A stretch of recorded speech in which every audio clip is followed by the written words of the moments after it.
Hello, and welcome back to Game and Makeup, a show about a couple who plays video games, who likes video games, but doesn't always agree on them. Hello, my name is Michael, and with me always is Haley McLean. Haley, how you doing? I'm good. I'm really excited. You really excited? I'm really excited too, because we're talking about...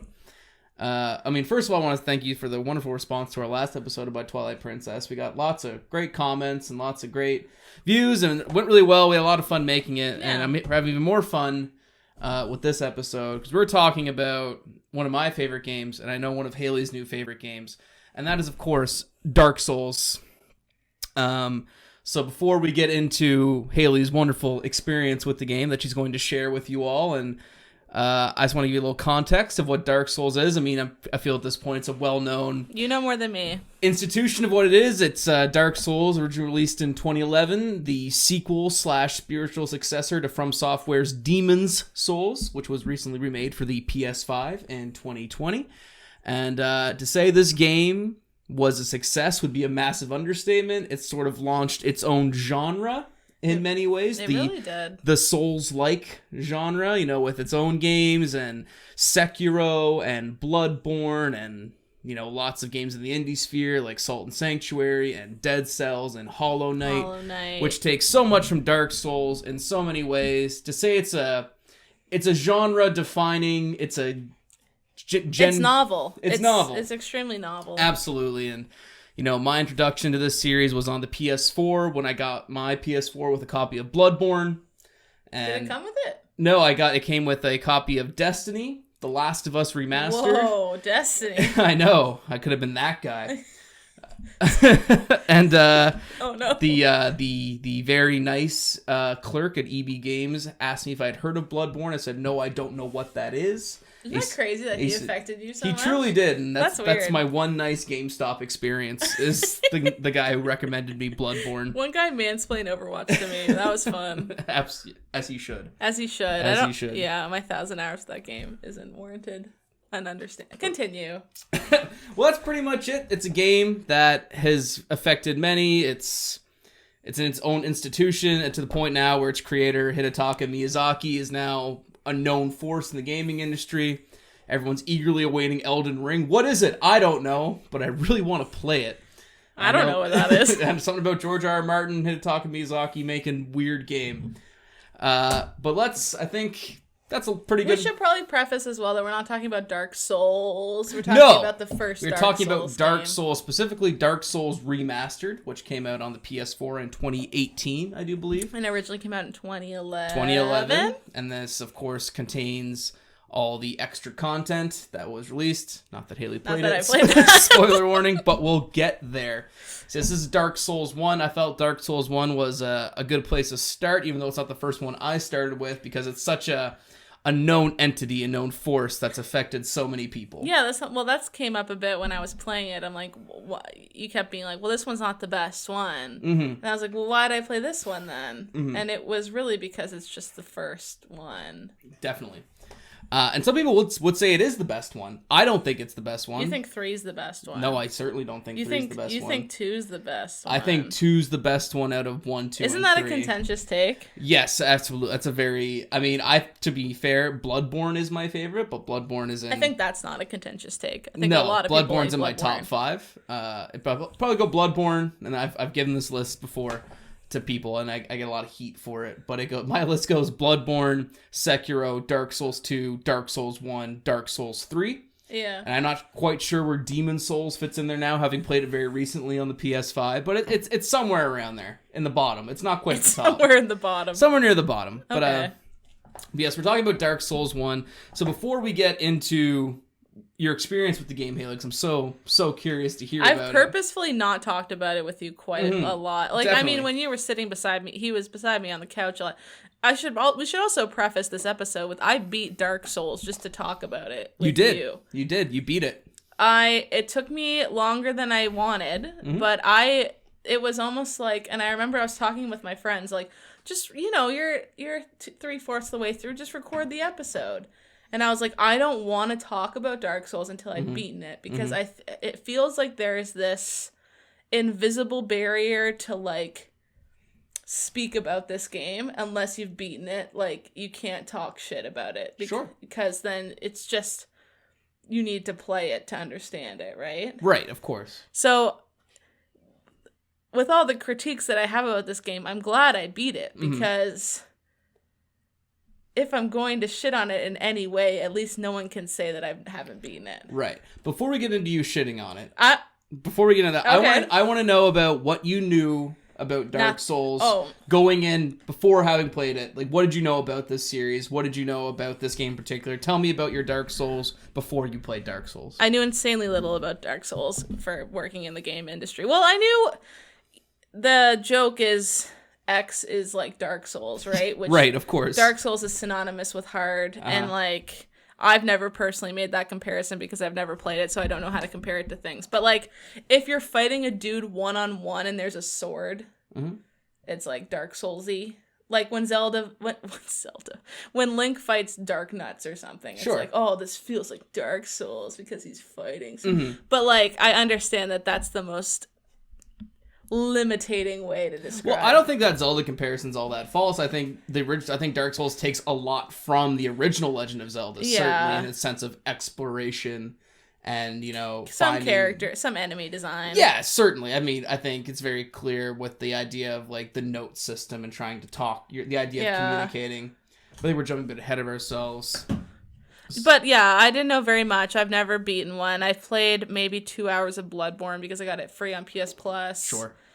And it was fine. It was kind of a bummer, so it didn't click, so I didn't finish it. Okay. That's all I can say. So then when I was forced to beat Dark Souls for this, it was fun but not fun. Okay. And that might be my theme for the whole episode. Fun but not fun. I'm very curious. So the first thing I want to ask you, it's the big kahuna, the big question. The big kahuna. I think that'll people talk about Dark Souls. It's how hard it is. Yeah. It's how hard it is. Okay. The difficulty in Dark Souls. I wanted to, like, did you find Dark Souls difficult? No. No. Really? I found it frustrating, and I found it at times was extremely poorly designed to the point that it felt hard because how dumb it was in certain aspects. I don't think Dark Souls is that hard, and I think you were kind of noticing me get it about halfway through. Definitely. Because, so you start out, and I think I played it in a very unique situation where I had you sitting beside me, and you're like a walking Dark Souls encyclopedia. This is Michael's favorite series. You often talk about how you want a Dark Souls tattoo if you ever got a tattoo. For sure. So I don't know anything about this series. So the joke is always people start this game and they run into the graveyard and they get their ass kicked and then they never want to play it again. Oh, by the skeletons. Because they think that that's how hard the game is. Right. But like really you're supposed to go through Undeadburg and kind of hit the little baby skeletons and kind of fuck them up for a while, and then you level up a bit there and move on. But like, it's not hard to go through Undeadburg first. It's hard to know that's the first place you go to. Because the game doesn't tell you that. Okay. So it's not hard, it's ambiguous. Like, if you do it in the right order, it's not hard. It really isn't hard. Sure. Some people beat this in a few hours. Yeah, I can beat this game in about 8 hours. So it's not that hard. Right. The only hard part is about how hard it makes it to know what to do in order first. Okay, so I beat most of the bosses first time round. Sure. I just was ready for it, because I did it in the right order. Yes. But you also, again, as we said before, I was beside Haley on the couch for, I'll say, 85% of your Dark Souls run. Lower? Higher? 60. 60? Okay. I used a video guide for a chunk of it. Now, there's a lot of people out there you've already made mad with that statement. Because a lot of people... Sorry, Ryan. think that Dark Souls needs to be played blind. That it needs to be played without any guides. No summoning. And we'll get into the summoning mechanics here in a little bit. The multiplayer mechanics, I think it's worth talking about as well. Because I think you enjoyed the multiplayer a little bit once you had it. But we'll get there. I had fun with aspects of that, for sure. Absolutely. But I think the difficulty is an interesting question because you think that the game is frustrating, which is a different type of difficulty. Yes. And I'm curious... wonder if you could elaborate on that for me again, because I don't quite agree with what you're saying. I think the game is wonderfully designed. I think the game is excellently designed. Okay, well, I don't... Okay, first of all, I know... It is difficulty. This game holds a special place in a lot of people's hearts, so I don't... And it feels so weird to critique this game because it has such an invisible barrier around it. And I get why people love it, but they take it so personal. Sure. When you definitely. critique this game. Oh, yeah. And it's like, I get that you love this game. Don't get upset when I tell you that certain... Because people... Like, it's weird because certain aspects, people are like, yeah, critique that. Capra Demon, critique it. That sucks. Sure. The platforming stuff, critique it. That sucks. But then when you try to critique it in other ways besides what's, like, meme-ified as, like, the worst parts, people go insane. And they get really pissed off, and it's, like, this whole thing. So it's, like, it's interesting that it's got this loyal... fan base, because I agree this game is good. I think this game is good. Okay, great, we got one, folks. We got her. Should we just end the podcast there? Game is good. Mike wins. I also think it's at times insanely bad. Oh, certainly. And it's insane how much lenience it gets. Right. And how the people that love it so much can talk about the parts that suck. But then if someone who's new to the series is like, well, I didn't really like this part, it's like, well, you didn't beat Dark Souls, you can't talk about it. Sure. And it's like, I kind of get that too, because you do feel different about the game once you've actually gotten to the point where it clicks and you're like, oh, I get it now. Like, I understand. I don't think for me personally, that took away from a lot of the aspects of this game that made me insanely pissed off. Sure. Well, I think the game is so, in my opinion, and many others, I'm sure the people you're referring to, is so wonderfully designed in so many ways that these glaring flaws, and I agree with you that these very common, for all the Dark Souls fans in the house, we all know the Capra Demon, we know the Bed of Chaos. Oh my God. Which we'll get to. I can't talk about the Bed of Chaos. It's no secret that the back half of the game, in my opinion, many others, really falls apart. You talked about this because they lost funding, so they had less funding. They ran out of time. Yeah, essentially. It's very clear. The second half of the game is worse, which is true. Like, I noticed that around, like, the 60% mark. I was like, why is this all of a sudden way worse? Yeah. It still was okay. Sure. But why can't we talk about that in the same way we talk about other games? Because this one is so unique and so novel in so many ways that I think people rightfully try to protect it from criticism. Well, I think you're absolutely right. And its novelty, you got to think of when it came out. At the time it did come out, that midway through the PS3, Xbox 360 era, there's so many games. My example I always think of is Assassin's Creed 3. Oh my god. Which is a game that I really was looking forward to as someone who really likes American history, and particularly colonial American history. Yeah. And I was playing that game for about 25, 30 hours, and I was still getting press X to jump. Yeah. I was still getting press square to block. And a lot of games were like that, where they constantly were feeding the player information. They don't want the player to feel like they're losing. They don't want the player to feel like they're having a bad time. Yeah. And I think Dark Souls was so novel then, and in many ways is novel now, is that it doesn't really care about your feelings. Yeah. It doesn't, it has its moments at the beginning where it says, hey, this is how you run, this is how you hit, this is how you block. It gives you all the explanation you need to get through the game. Then it says, go figure it out. And if you can't, and you have all the tools, and I think that was really refreshing for a lot of people. It was something that wasn't happening a lot. You. And as we've already said, it's this idea of game design is now everywhere in so many games, where the developers are trusting the players more to understand its mechanics by playing through the game, which is again an old school way going back to Zelda. I think again, like, Zelda doesn't explain anything. It's you walk into a cave, you get a sword, and says go. Zelda's good at, like, oh, what's that over there? I want to go there. Absolutely. So Rockstar is good at that too. Sure. I want to go to a listener question. This is pertinent what we're talking about. Oh, it's early for that. Well, I have them interspersed, I think. Oh, that's interesting. Yeah, I think this is fun. We normally have them at the end. Absolutely. In our one episode we've done. In our one. We have no sets. We're always changing. We're always keeping it fresh. Yeah. And I want to go to a question from Fonk on Discord, who asked us a question for me specifically, but it pertains to your experience. Okay. He says, did Michael have to hold back on any reveals? And the answer is yes. But God, I asked you so many questions and you wouldn't answer them. But also I did answer many, and And there's a part of me that regrets, I'll say... Spoiling things? Not spoiling things. You never really spoiled anything for me. But catering your Dark Souls experience, which I don't think was fair and I don't think was right, and I kind of regret doing it. What did you cater? What part of it? Well, if you remember... we should probably also preface spoilers for Dark Souls, a 10-year-old game. Also, the stories, who cares? It doesn't even matter. But we'll get to Well, I would assume that you cared immensely about the story. Sure, but yeah, spoilers for Dark Souls, I okay. guess. But if you remember in the character, even back to the character creation, we sat down, I said, Haley, what kind of character do you want to play in this game? Do you want to be a strong, bulky guy who hits really hard? I wanted to be a little roly-poly guy. Sure. And I asked you that, and I said, do you want to be a wizard? Do you want to be a guy who throws fireballs? Do you want to be a guy who uses a bow? No. And you said, no, I want to be a nimble... little roly-poly guy. Roly-poly guy. I'm like, all right, that's sweet, I can do that for you. So I said, hey, choose this class... Yeah. And then upgrade these stats, and you'll be good for the whole game. Yeah. And that's a fine way to play. That's like someone like me who's played these games hundreds of times. I know exactly how to make my various builds. What's your favorite build for people? My favorite who build? don't know, yeah, because you know all of them. Well, to go and the dad. What's it called? The dad build. Oh, the giant. Well, I don't play giant dad. That's dad. for noobs.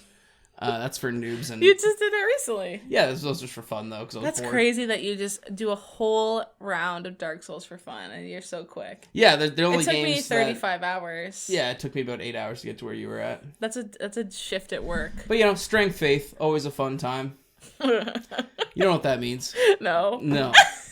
But again, back to me catering your experience, I think, and not revealing things. I pretty much said, hey, here's how you get a really good sword right away. Here's where some good armor is.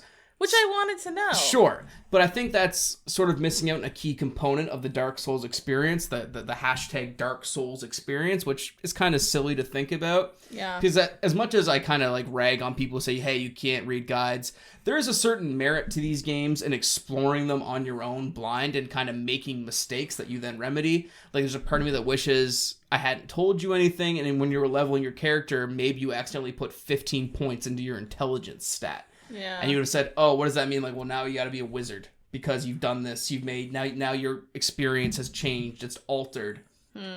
And the game wants you to make mistakes and learn, and that's throughout its entire design. Is you're going to die a lot. You're going to pick the wrong stat. You're going to put too many points into a weapon you don't like. And I think that's part of the experience. It's that discovery. Yeah. And I kind of wish I had let you do more of that. So to answer Fonk's question...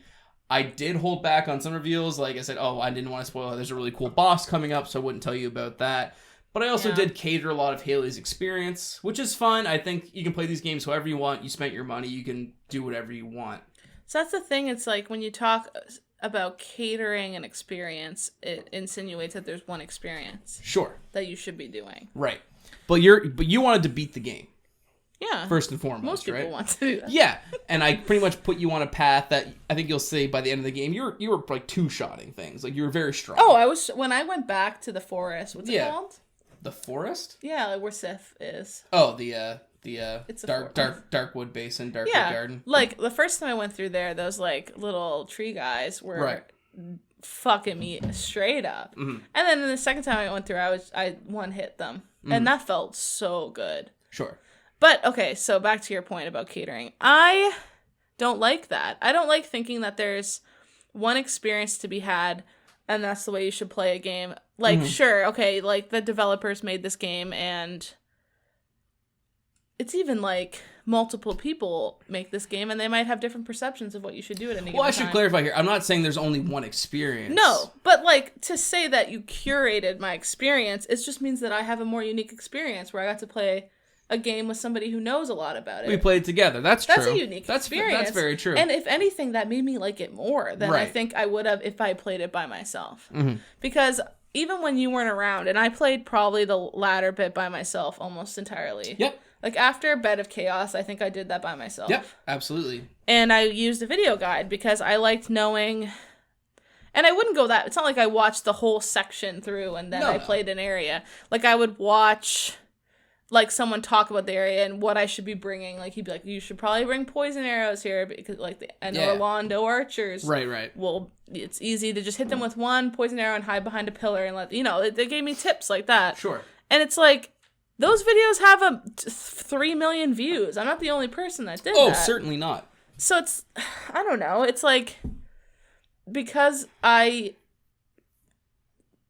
consumed media outside of the game while playing it, it's like a worse time. I don't think so. I think this game encourages people to talk about it outside of its space, and that's why certainly. So little of the stories in the actual fucking Dark Souls game. Okay. Are we gonna get in the story now? Is that where you want to go? Well, no, I don't want to jump ahead because you seem to have a very curated, not curated, but like notes. I really like what you're saying here, because I think I agree with your point about.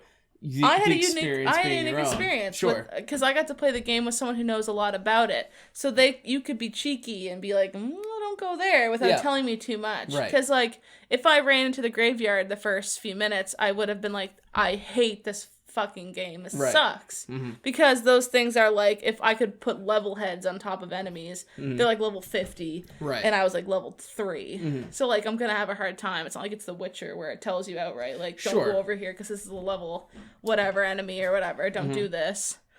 So you got to be like, well, no, go this way, and then just like kind of let me go that way. And I went that way. And I would ask you questions sometimes because I'm just anxious. I'm like, is there a big baddie in this dark room? And you'd be like, I don't know. Well, I think if anything, it's like I got to toe the line between being totally blind and 100% reading the guide, because you would kind of just, you would point me and be like this, and then I would largely do things by myself, but like also ask you questions just because I'm nervous. Yeah, of course. Okay. Why is that worse than someone who just sits there and spends an extra 12 hours getting shit wrong because they figured it out by themselves? Potentially, some people might say that means that they're better at the game, but... Well, I don't think... Okay, so to counter what you're saying here, not that I necessarily disagree with all of it, but I think the idea and what makes Dark Souls so good at its designs... And why it's rewarding. Is, okay, so let's say you do go to the graveyard first. And you get shit pumped by the skeletons. Oh yeah, they fuck you up. I like that. And they do. And yeah, they're scary. And like obviously I knew that going in, because before I played Dark Souls 1, I consumed so much media about the first Dark Souls as a fan. You consume souls in that game. There you go. Michael. But I think there's a certain merit. Beautiful.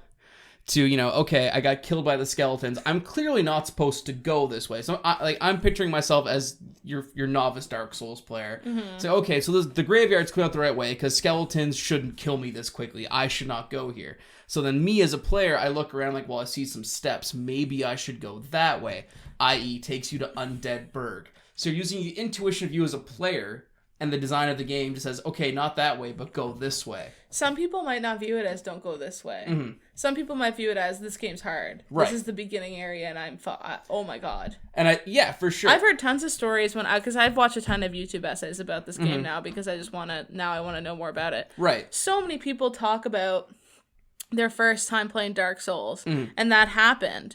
And I don't think the game is that good at explaining, like, the rules of what it is, because so many people say trust Dark Souls. Okay, there's gonna be a bonfire that's not that far from the boss. There's gonna be one. Trust Dark Souls. Yeah, there's gonna be a shortcut soon because you've been going for a while. Trust Dark Souls. Okay, trust it. I didn't know to trust it because I haven't played this fucking game. I don't know anything about it. Yeah, and it's very easy in hindsight to say, oh, just trust it. Go a little bit further, but like.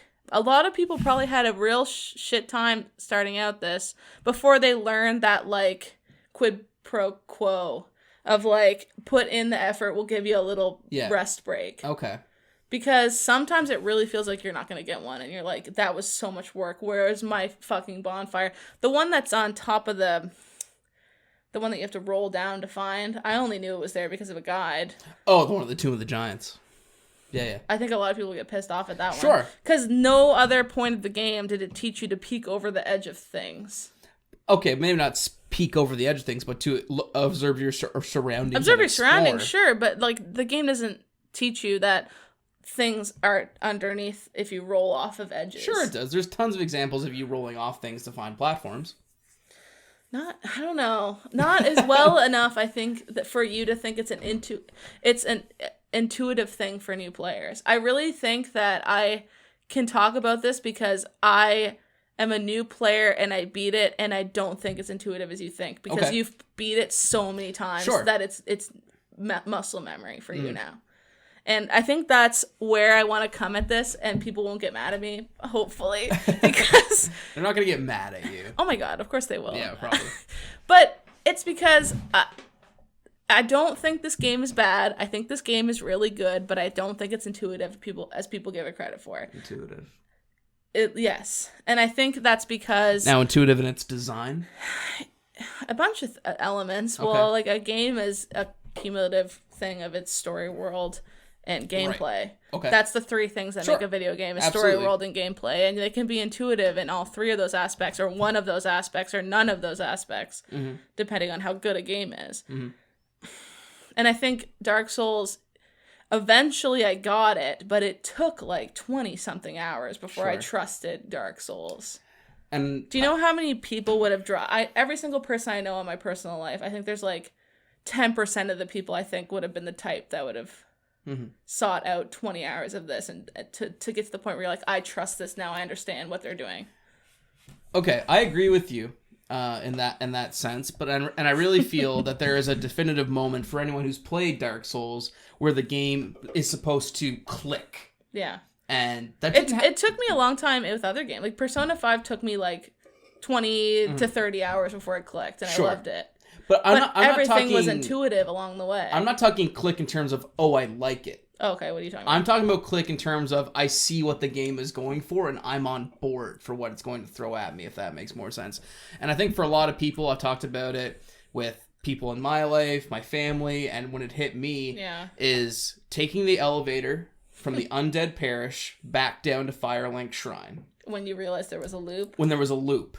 And for me, and I think for a lot of other people, that's where the game's like, because you're going so far, Firelink Shrine is the place where you, like, this. It's the only bonfire so far where, like, you know, you're guaranteed 10 heals, 10 mistakes. They do a good job of making that feel like a hub world, too. Absolutely. It's comforting, it's home. It is insanely comforting to come back there. It's the only place with music, so once you're there, it feels really nice. Actually? And boss fights is the only music in the game. Isn't there, like, kind of like the... No.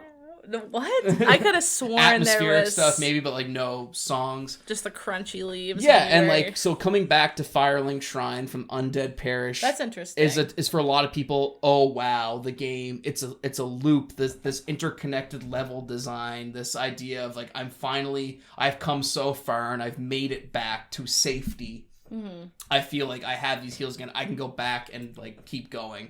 That's where I feel like it clicks for a lot of people, and I know it didn't click there for you, because I remember playing the game with you, I'm like, oh my god, she's going to be so amazed when she heads down the elevator down to Firelink Shrine. This fucking place. Because you're like, oh, where the fuck am I? Like, what is this place? I'm like, it's the hub. And to be fair, there was like a month gap between you starting the game and then getting back to Firelink Shrine. I'm in law school and I had exams. There's a lot going on. Yeah.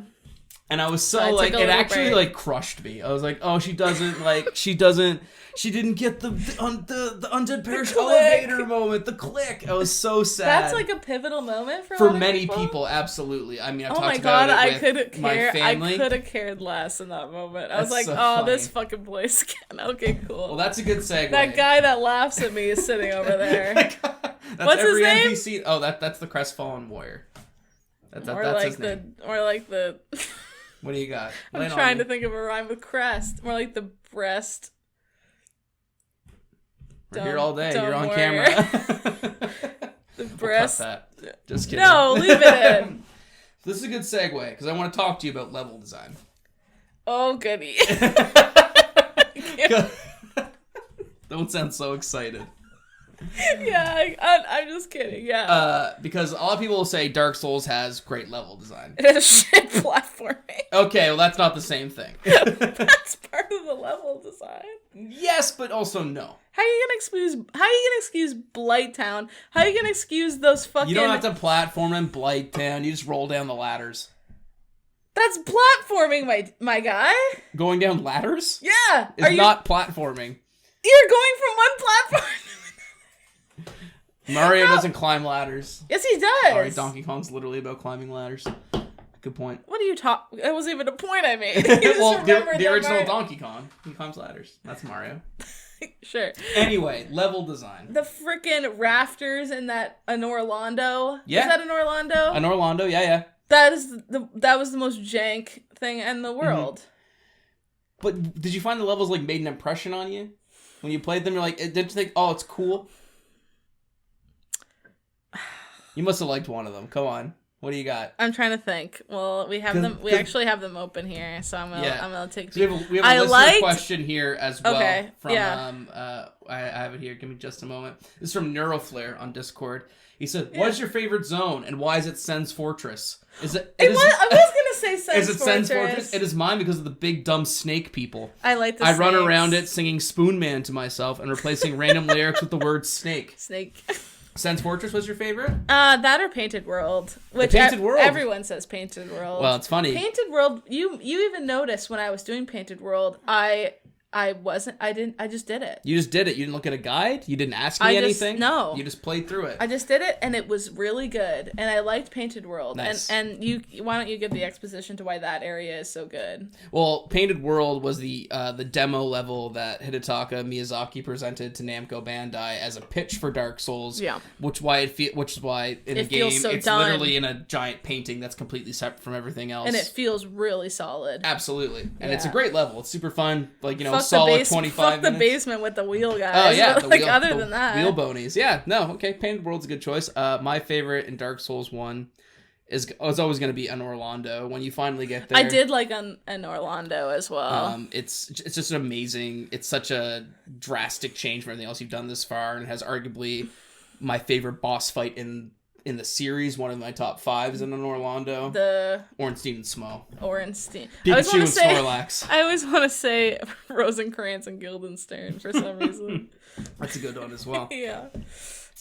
Okay. I beat them first try. You did beat them first try, which is not an easy feat. You even said you're like, most people don't beat them. No, they certainly don't. It took me about 35 tries. My first 35. Oh yeah.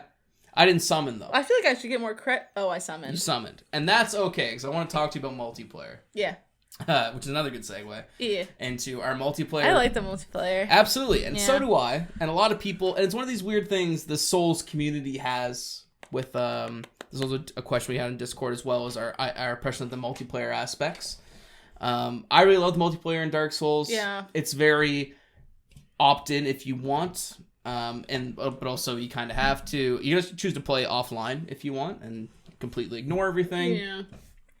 But it's really fun. Some of the most fun moments I saw you have playing this game was, meeting friends online and being like, hey, like I remember one guy invaded you at the very end of the game. Yeah. He invaded you when you were trying to get to the final boss, and you kind of fell off the cliff. He dummied you.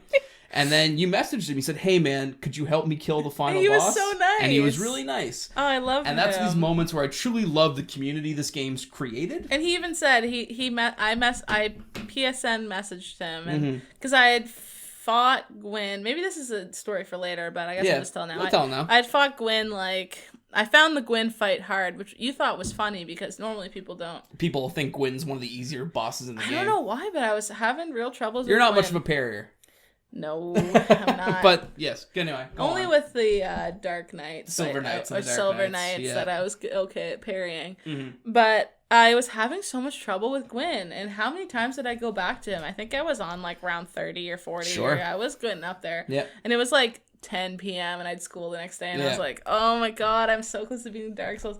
So one of the runs through...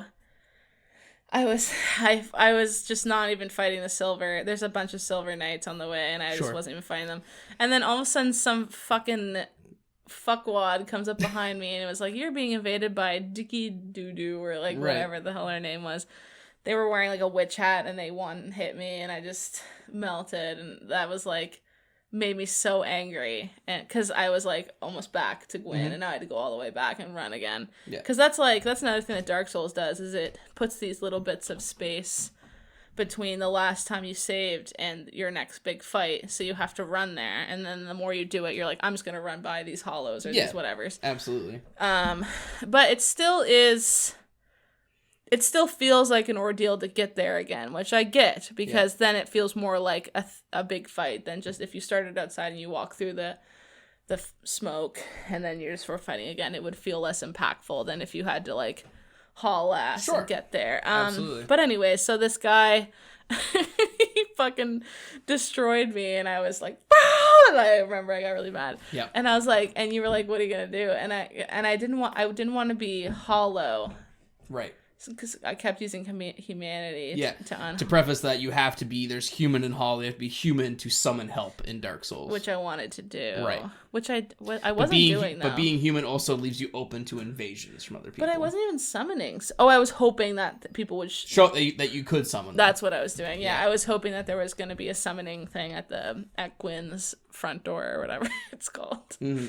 His fog door. His patio. Yeah.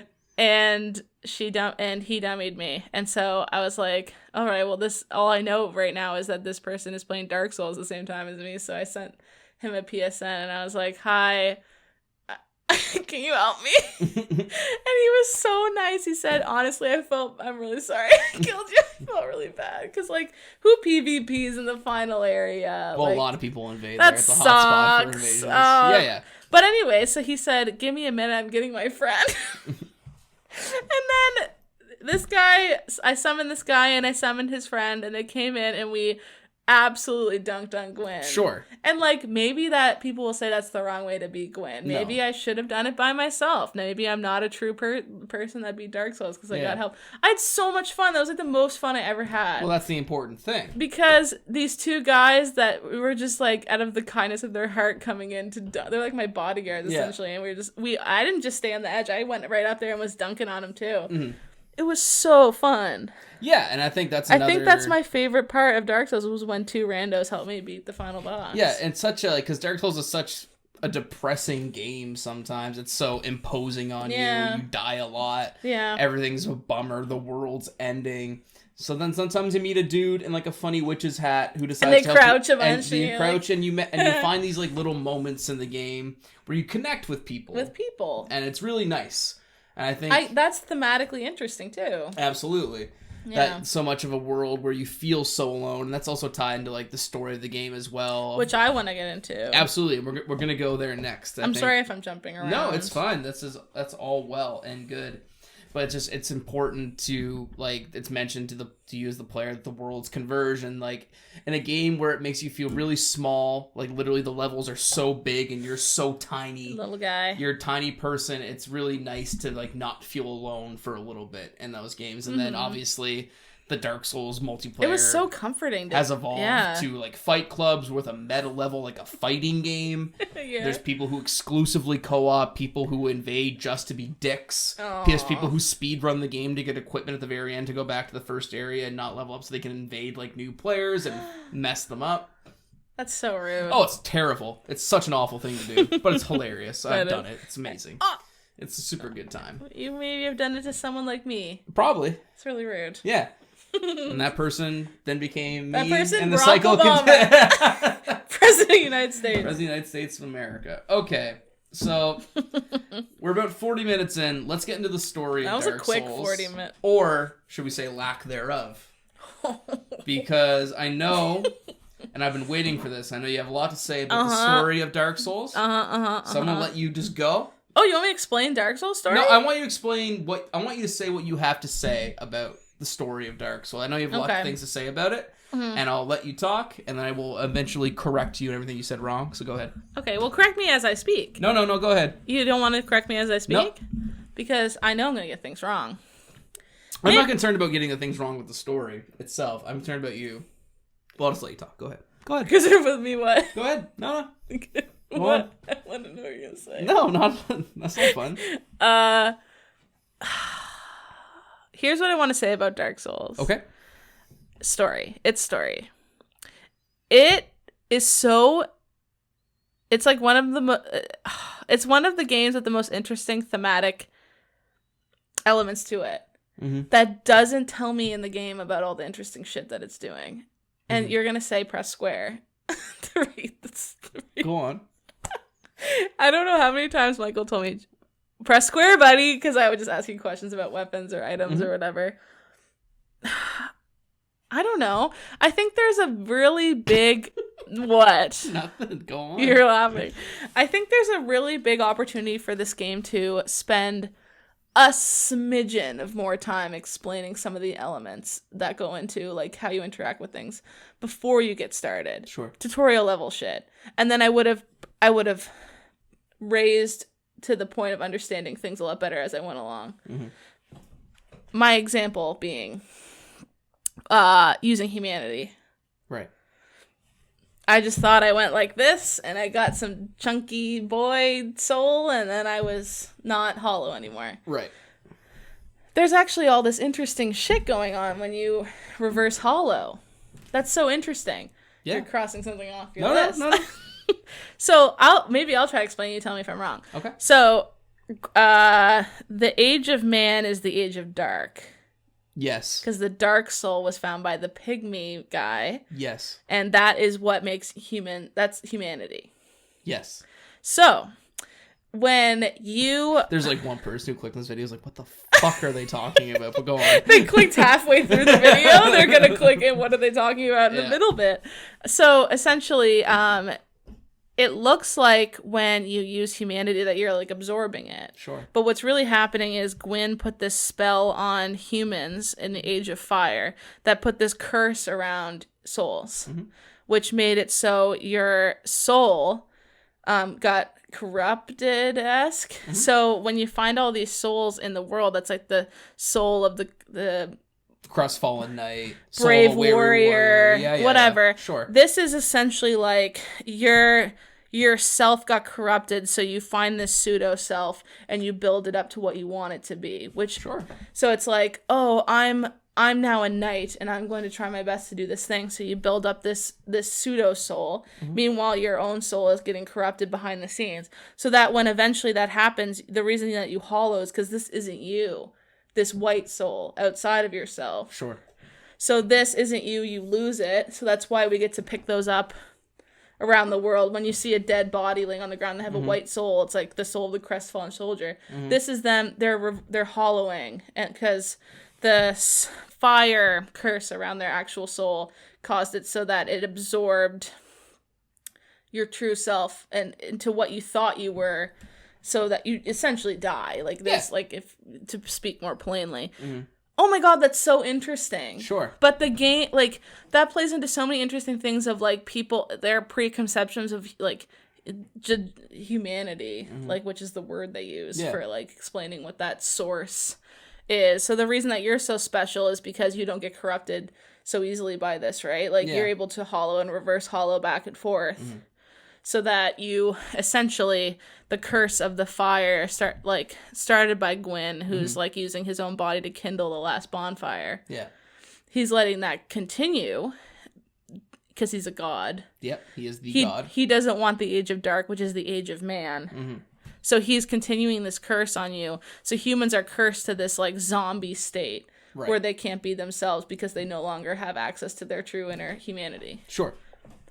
That's so cool. And I feel like absolutely. I feel like I would have loved the game so much more if I understood that going into things. Because I only understood that once I beat the game and I started watching, like, because I didn't want to know the ending. So I never watched videos being like, Dark Souls lore explained, because I didn't want to spoil anything. Right. And that kind of goes into people saying, oh, the right way to play Dark Souls, right? It's like, well, I didn't look up the ending. I never looked up boss fights before them. I just looked up, like, how to get to the boss fight, and then I just kind of, like, worked my way through. Sure. So it's like, how come I didn't get to have that amazing experience where I, like, that's so thematically interesting. And that plays into this whole thing of, like, I'm so interested in the fact that they made the Age of Man the Age of Dark. Yeah. Because so often, like, when humans make art about humans and our humanity, they make us the age of like light or whatever, like, oh yeah, now humans are coming into power, aren't we godly in God's image or whatever. This game is like, no, we suck, like we're the age of dark, we're gonna fuck everything up, this is like the worst bit, there's no light here, we killed all the dragons or whatever and now everything's to shit, and now it's the age of dark, it's the age of humans. Oh, that's so cool. Tell me that. Explain that at the start so that the whole time I'm using humanity, I can think about these themes. And then when I fight all these, monsters that are like pro-Team Gwyn or whatever, who are trying to challenge me on these ideas, that I have a reason to want to kill them. Like, what's the skeleton guy in the... He's like a bunch of skeletons and he sends out the little... Gravelord Nito. Like, he's Gwyn's buddy. He's trying to stop me. I probably would have cared a lot more about fighting him if I knew all this. Explain that for 3 minutes at the start. And I know you're going to say there's a cutscene where they show the pygmy guy picking up the soul. They don't explain all that intricacy of it. And then you're going to say, oh, it was in Dark Souls 3. Well, I didn't play Dark Souls 3. I played Dark Souls 1. It wasn't in Dark Souls 3. Or 2. No, it wasn't Dark Souls 2 either. That's what I think about this. Do you want to know where it was? Do you want to know where it was? In a press square. Yeah, press fucking square. Like I told you to. All right. Oh! No! Well, that's good. Whatever. Go on. No! Because I read books. I know. I read things and I consume media that's told via words. Okay.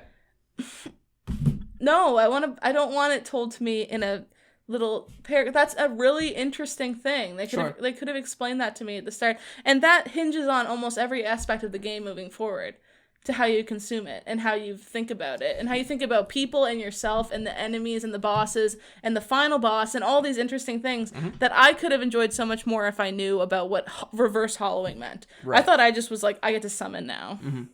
That's all I thought about when I thought about it. Okay. That was a long rant. Are you ready for me to completely tear apart your argument? Because I think you're so far in left field. You're playing a different fucking game. What is it? Okay, so you want a little bit of explanation. I can understand that. I can sympathize with that. For 1 minute. Okay, but what I think and what you picked up on is a very key point, which I love about Dark Souls. Yeah. You said that reversing your hollowing was just a mechanic in the game, which lets you summon. That's what I viewed it as when I played and through there's absolutely nothing wrong with that. To you, reversing your hollowing, I can now summon. The game is now easier for me. Yeah, I have more health. And then, but I think why that is beautiful in that, because it's both of those things. It is a great mechanic in the game, and it's also like a lot of thematic story elements are tied up in that. Yeah. Now, and the best game mechanics are ones that affect the story also. Absolutely. And I think, Haley, that a lot of what you're saying, you want the game's story to be clear, I think, is what you're saying. And I don't even want it to be spoon-fed. No. Like, I don't want someone to sit down in a chair and be like, long ago, there was. You know what I mean? Because they do that at the start. They do that at the beginning. That's literally at the beginning. But there's a big cutscene. They really need to just do that a little bit more, I'm telling you. Like, they don't do it well enough. But I don't think the game is trying to do that. And what I think it should be doing Okay, but let me counter-argument, like, let me try to explain what the game is, what it does, and why it does it really well, and what you want is not what it's trying to do, and doesn't need to do it. I'll listen to this. Okay. So the game's simple. The game's story is actually incredibly simple, right?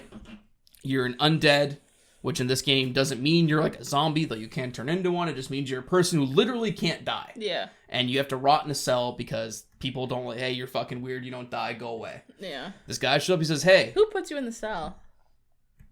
Like Do they tell you? No. It's like Gwyn's people. Like, that's where undead go to the asylum. There's like that church that hates the undead. Yeah, right? the way of the white. Maybe they did it. Sure. Anyway, it doesn't really matter. Sorry, I was just curious. No, they throw you in there, and then this guy shows up, Oscar of Astoria. He says, hey, get out of your cell. Here's a key. Here's a key. He tells you about the undead curse. He says, all right, man, we gotta, like, there's a big prophecy. Undead is eventually gonna solve it and start and make the Age of Fire great again. Yeah. Make Lordran great again. It's the theme of this game. Careful. Anywho. So, hey, and then you go to Firelink Shrine. Build that Firelink Shrine. You get to Firelink Shrine, and you talk to this very depressing soldier. He's like, go ring the 2 bells. You don't know why. He's like, go ring them. That's what you got to do, right? Ring the bells. Yeah. So you go, you ring bell 1, you ring bell 2. And you're just doing these things because, you think you have to. I just did it because he told me to. Exactly. And then you wake up, and there's a giant snake man. He says, so ugly. He's so gross. He says, oh, thanks for ringing those bells. I need you to go to a Norlondo and get the Lord Vessel. Mm-hmm. And you're like, okay, cool. So you go get the Lord Vessel. He's like, oh, sick, get the Lord Vessel. I need you to go kill these 4 other things. I'm like, And you're like, cool. All right, so I can do that. And then, hey, link the fire. Everybody's happy. Bada bing, bada boom. That's the story of Dark Souls in a minute and a half. Yeah. Very simple. Yeah. What I think the game's storytelling is what is convoluted. And that's what I like about the game, because, you know, you're talking about Gravelord Nito, and, like, you wish you knew more about him, why you should care. But to him, to you, he's just a big skeleton man you had to kill. Like, who is Gravelord Nito really? You find out who these characters are, who Gravelord Nito is, who Seath the Scaleless is, through picking up a random sword in their arenas that you click square on it, which you didn't do, even though I told you to. It's not a good way to tell a story. Okay, and that's fine if you think that way. Yeah, I think that way. That's totally fair. I think you're alienating a huge player base from understanding your story better if you hide it. But it's not hidden. Like that. It's, well, hidden is, I'm not saying it's like... It's not hidden. Press down, BA start to access. No. I mean, like... You press square to check the weapon stats, so it's going to just tell you things that you're pressing square anyway.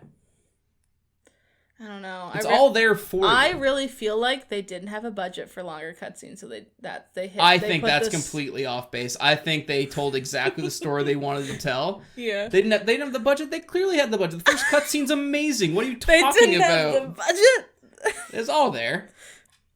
Bro, I don't know. I don't. What my gut tells me is that this could have been. I could have connected with this a lot better if they took a couple beats throughout all the storyline to explain that shit to me better. Instead of having two big fat guys come in and be like, boom, boom, I'm the boss fight. Like, but what is you needing to know the story actually do for the game? Because what do you mean? Like, this game is extremely artful. I think this game has extremely thoughtful, artistic... This game is I don't even know how to explain it. Like, this game has as much thought into its, like, background and world and stuff as, like, really thought out novel series do. Sure. Like, this could be a book series. I don't know if it is. No, I think there might have been a couple novelizations of something done somewhere. Sure. Well, like, there's so much effort putting into, like, making sure everything makes sense behind the scenes. Like, the fact that like the Dragon Age, and then, like, they explain all this at the start too, and I understood who Gwyn was, kinda. But, did you? Kinda. I knew he killed all the dragons and he just wanted power. Sure. I mean, is that not the gist of Gwyn? Sure. But, like, I didn't know all these interesting things about, like, your place against that. Which I kind of think is interesting that, like, because what's the horrible snake monster's name again? Which one? There's two of them. The one that I only interacted with. Framped. Like, the thing with Framped is he lies to you and uses you, right? Like, you're naive. Well, that's the debate. Some people agree with Framped, and maybe, like, you know, he's not actually lying to you. Some people think he is. It kind of feels like he's lying to you. Sure, absolutely. Which would be interesting, right? Like, I kind of get, if that's what they were going for, then have a scene where he's kind of like, got ya, or like something to tie it together thematically. I just don't think that's the kind of game this is. But then, so I either want it to be, it's ambiguous and I don't understand, and then I get fucked over. And then that makes more sense, because it's like, oh my god, I tried to understand, but I didn't, and now look at me, I was just a naive baby doing things that other people told me because it's a video game, but maybe I should have taken a beat and thought about what I was doing. That reminds me of Undertale, right? Like, Undertale is really good at, like, oh, you're gonna kill Toriel? Do you feel bad now? Is that the goat lady? It's the goat lady. Cool. Gotcha. She's kind of the really interesting bit at the very start, where it's like you can kill her or whatever, and then even if you close your save and go back and restart, she's like, I didn't want to kill Toriel, I want to start again, I feel bad. The game acknowledges, like, you murdered her, you're back again for more, huh? Like, you're an asshole. Like, that's so, like, if Dark Souls had a little bit of that kind of, like, you want to be more meta? Like, more meta breaking? No, it doesn't have to break the fourth wall. Yeah. It could just be like, you underestimated us because we're a video game a little bit in terms of our story. Why'd you do everything we told you just because it's an objective in a video game? Because now you fucked over this world. I think that's really interesting. Sure, and I would say that that's a very deliberate part of its design. Again, it's making you feel small and insignificant in the grand scheme of things, because you are. No, like, not even just how the character feels and how you feel while you play it, but, like, so he lies. I believe, people can argue otherwise, I believe he lied to you and he's using you, and he's just trying to continue the reign of fire. Yeah. And he's just using you as a means to do that. Right. If that's the case, that would be really interesting because it's like connecting all this ways in which like you're kind of confused by the story, and it's almost breaking the fourth wall without having to, because you're sitting there and you're like, I'm just gonna ring the 2 bells because some dude told me to, because that's how games usually work. That is how games usually work. Yeah, right. It's like you walk up to someone, they're like, you should probably go and buy this at this shop, and you go and do that, and then the story keeps going. Yeah, but like. If you had just done all that, and then there was kind of like an acknowledgement that like, wow, you're really a bitch that just does what people tell you, look what you've done. I would have been like, oh god, like, that's so interesting, which is, it's Undertale-esque. Like I use Undertale because I think that's like a masterclass in games writing, which is like making the player think about what they do in their own life outside of the game, right, in the context of the game, which I could talk about that game all day, but we won't. But instead, I think what the game does is ambiguous about the plot and all these interesting thematic elements, and at the end, it's just more ambiguous, and then it ends. But isn't it more fun? And like, obviously, people, I think, disagree with you on this because there's literally, fair. I heard you watch. No, and it's heard you watch them today. There's tons of people who made a career on YouTube making lore videos about this series and crafting, and they theories. know so much about it. And a lot of it's just speculation. Like, there's tons of, we got a question. One of those questions, like, did you seek out, people like Vod. We should give them credit. I think the name, I'm not sure which name it was, to be honest with you. We'll put it in the description of the video. I'll add it right here.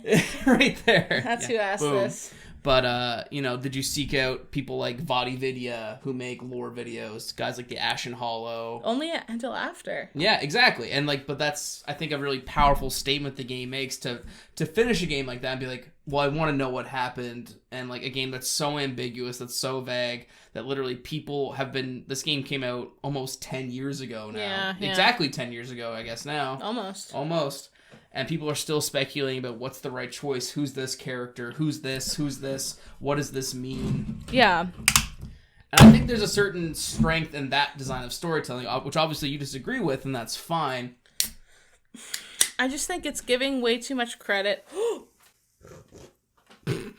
Audio listeners, I cracked my drink too quick. Too much credit to who? I don't know. I'm trying to the gamer? No. To the hashtag gamer? How dare you speak of Gamers rise up? Come for me. I live in Halifax, Nova Scotia. Blah blah blah blah. Yeah. Fake lane. I'm trying to be precarious because I know people really love this, and no, don't be precarious. Go off. Well, I don't really have that much to hate on it. It's just I think my point is valid that people would connect with this even more. It would have an even wider base of people that say this game is hashtag art or whatever. The like Dark Souls is art. I think this game is art. Sorry, like I agree. Sorry, with you. Mom. Hey, I agree. Well, like I hate people that argue that games aren't art because obviously games are art. If you think a painting is art, then a video game is art. But no, I hate that I even brought that up because that just dilutes anything I say after it. But this game puts so much effort into all these interesting things behind the scenes and then doesn't even like follow up with like a little bit of energy into communicating that to the player, and I think that is a big downfall of this game. Okay, I guess I guess my final, which I've already said, is that the game isn't concerned with trying to give that little bit. It wants you as the player to make your own speculation, to make your own ideas, and whether you think that's completely fair if you don't like it that way. Yeah. But I can speak as someone, for me, the Duke's Archives is an area that I don't like playing through. That area. Not fun time, but has a lot of interesting environmental storytelling. You're in the prison, you see a bunch of bodies of dead women everywhere. Ooh. And you're like, what's going on with that? And then I think you pick up a sword and it says that Seath, the Scaleless, did a lot of horrible experiments on maidens. Oh no. And then you see, and those guys with the tentacles that came out of the jail cell? Yeah. Those are always failed women that turned into those horrible experiments. That's so cool. Yeah. And I made that speculation just like, I got that from like, I read this and I read this. And I said, that's a really cool thing that I came up with. And it makes me That's environmental storytelling. Sure. And I think the game. I think that's totally fine that I didn't pick up on that because I didn't take a beat and watch that. Mm-hmm. But I'm talking more so about because I think The Witcher does that really good too. Like you'll stumble upon a cabin where there's blood everywhere, Sure. and then you'll find a note that's like, "You owe me $1 million and you didn't show," and you connect See, the dots. I would argue that's not environmental storytelling. That's the game explicitly telling you what happened. Well, I mean, the exact same scenario as what you But just no, described. I piece it together through a little bit in my own speculation. I think that's a big difference. Okay, well, there's a lot of that's one Witcher scenario. Okay, and there's another Witcher scenario where there's, sure, yeah, no, that's fair. XYZ, but I'm talking about more like the actual thematic things that connect the entire game with everything else. Right. Like I didn't know that about how humanity works, and it doesn't tell you that, does it? No, not really. There might be like if you read the description and like kind of piece it together on your own and talk to one of the snakes. You talk about piecing it together, but when there's only one way for that to be perceived, like it's not like I could say I think it's when you absorb the humanity, you get 3 souls, and then one gets depleted in the fire, and you get to keep one. I could that's a speculation. Yeah. But there's one way to view that, and it's the Gwyn had the fire curse on humans, and then they developed this other soul. Like it's established that that's how that's to be viewed. Right. That's been confirmed. Sure. So it's not about speculation. It's about that not being communicated very well to the player. But what is the benefit of that being communicated? Because I would have literally engaged in everything else. Right. More thoroughly if I had just known, even that one little procedural aspect of the way that the game worked. Mm-hmm. It's like, I'm not just going like this and then getting health or mana or whatever. There's this other thing going on behind the scenes. Mm-hmm. Because that was when I found that out afterwards, I was like, that is so cool. Yeah. I wish I knew that. That changes the way I view a lot of stuff, and I feel like I would have had more fun with it in the moment. Sure. Okay. I want to bring up more of a comment than a question from Lunar Luke on Twitter, who says, and I'm curious if you agree with him here. Okay. There are better games than Dark Souls. Oh. There are games that do combat, world building, character builds, level design better than Dark Souls. Mm-hmm. No game does all of these things together as good as Dark Souls. What's your opinion on that? I agree. I'm not fair. I mean, I could have probably anticipated that. But on that statement, do you think that's a fair statement? Oh, that's such a of all these things coming together. And I'm curious. I want to hear what you think because there's this little side to this comment that I'm curious what you think about it. I think that's such a hard question to answer. Because maybe I'll do the follow-up here now. He says, except maybe God of War 2018. God of War. Which, interestingly enough, owes a ton to Dark Souls. It absolutely Having does. now, because I know you love God of War 2018. I love God of War when I played it in 2018. I think that game's a masterpiece in many ways. Mm-hmm. Now, having played this and having played Dark Souls, can you see where Dark Souls clearly influenced God of War 2018? Oh my god, I can see how Dark Souls influenced a bunch of things. I'm not arguing that Dark Souls is not one of the most influential video games of all time because it's novel. Mm-hmm. We're only in 2021. Video games have existed since the 80s-ish. Mm-hmm. There's still room for things to be novel. Sure. And I think this game was pioneering in a lot of ways. That doesn't mean I can't critique it, but I think that this game is so unique. Yeah. The way it does combat is so unique, and literally I can see it in a million other games that come after it. Sure. That even they'll take 10% of it and just put it in their game, which is fair because it's finely tuned and it's good. Yeah.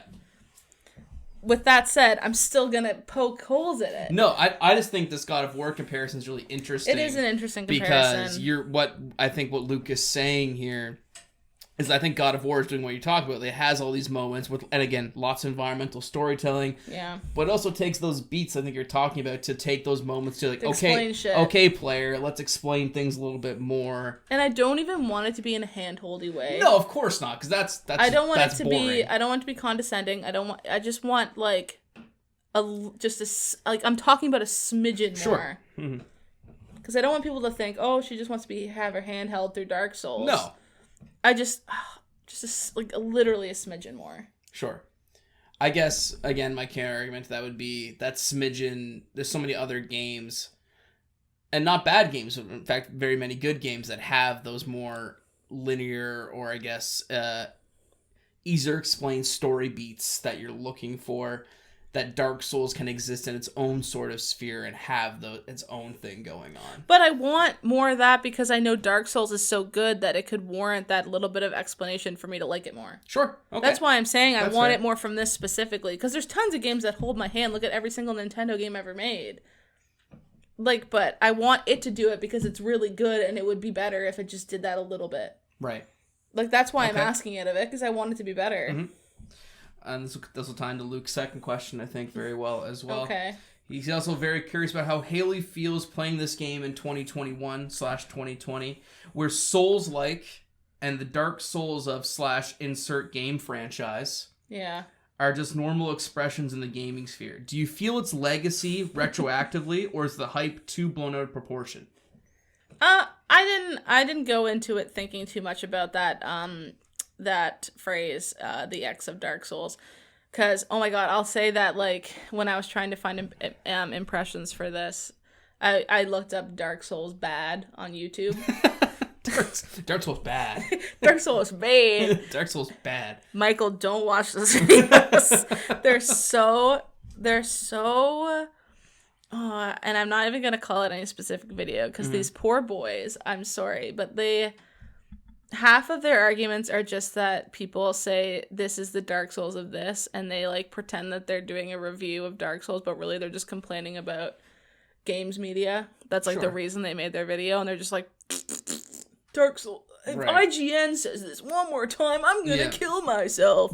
It's like, just don't read the article then. Jesus fucking Christ. But anyways, I think that can be done too much and like is also warranted sometimes. Like when people say Hollow Knight is Dark Souls-esque, valid. Sure. When people say God of War is Dark Souls-esque, valid. Definitely. But I think people assume that Dark Souls equals the word hard. Right. Difficulty in video games, aka. And I think the Dark Souls from Software series has a problem with its viewer base or its player base sometimes that think that because they beat a game that's hard, that therefore they're better than other people. Oh, definitely. Yeah. Sure. Not everyone. No. And I don't want people to think that that's an attack on them now, that I think that they're a jerk or whatever. I'm guarantee I'm not talking about you if you're watching this, because you're probably nice. But there's a ton of people like that whole debate with adding accessibility options to games. It's like, well, now it's not really a from game and all this stuff. Right. It's like, shush. Yeah. No.